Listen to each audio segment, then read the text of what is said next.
नबी करीम पर वही का इब्तिदाई दौर अच्छे सच्चे पाकीज़ा ख्वाबों से शुरू हुआ। आप ख्वाब में जो कुछ देखते वो सुबह की रोशनी की तरह सही और सच्चा साबित होता। फिर मन जाने कुदरत आप तन्हाई पसंद हो गए और आपने गार हिरा में खलवत नशीनी इख्तियार फरमाई और कई कई दिन और रात वहाँ मुसलसल इबादत और याद इलाही व जिक्र व फिक्र में मशगूल रहते।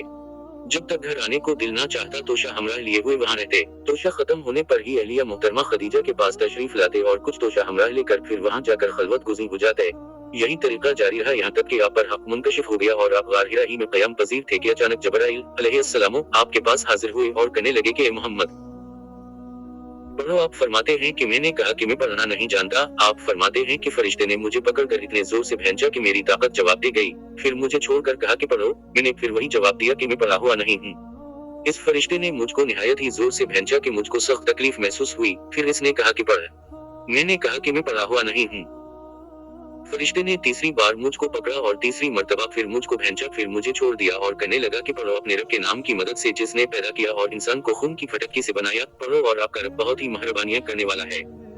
बस यही आयतें आप जबराइल अलैहिस्सलाम से सुनकर इस हाल में गार हिरा से वापस हुए कि आपका दिल इस अनोखे वाकये से काम रहा था। आप खदीजा के यहाँ तशरीफ लाए और फरमाया कि मुझे कंबल उड़ा दो, मुझे कंबल उड़ा दो। लोगों ने आपको कंबल उड़ा दिया। जब आपका डर जाता रहा तो आपने अपनी जूजा मोहतरमा खदीजा को तफसील के साथ ये वाकया सुनाया और फरमाने लगे कि मुझको अपनी जान का खौफ हो गया है। आपकी अहलिया मोहतरमा खदीजा ने आपकी ढारस बनाई और कहा कि आपका ख्याल सही नहीं है। अल्लाह की कसम, आपको अल्लाह कभी रसू नहीं करेगा। आप तो इखलाक फाजिला के मालिक हैं। आप तो कुंभा परवर हैं। बेगसों का बोझ अपने सर पर रख लेते हैं। मफसों के लिए आप कमाते हैं। मेहमान नवाजी में आप बेमिसाल हैं और मुश्किल वक्त में आप अमर हक का साथ देते हैं।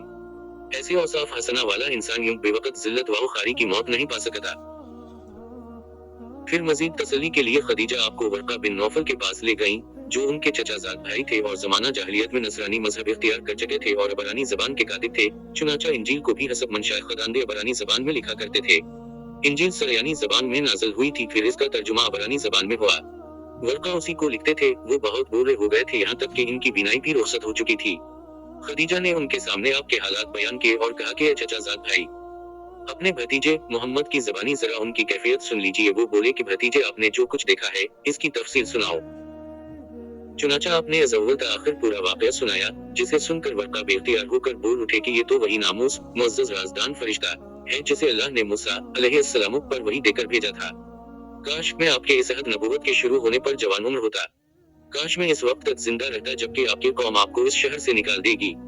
रसूल अल्लाह ने ये सुनकर ताज्जुब से पूछा कि क्या वो लोग मुझको निकाल देंगे? हालांकि मैं तो उनमें सादिक व अमीन व मकबूल हूँ। वर्का बोला, हाँ ये सब कुछ सच है, मगर जो शख्स भी आपकी तरह मरहब लेकर आया लोग इसके दुश्मन ही हो गए हैं। अगर मुझे आपकी नबूवत का वो जमाना मिल जाए तो मैं आपकी पूरी पूरी मदद करूंगा।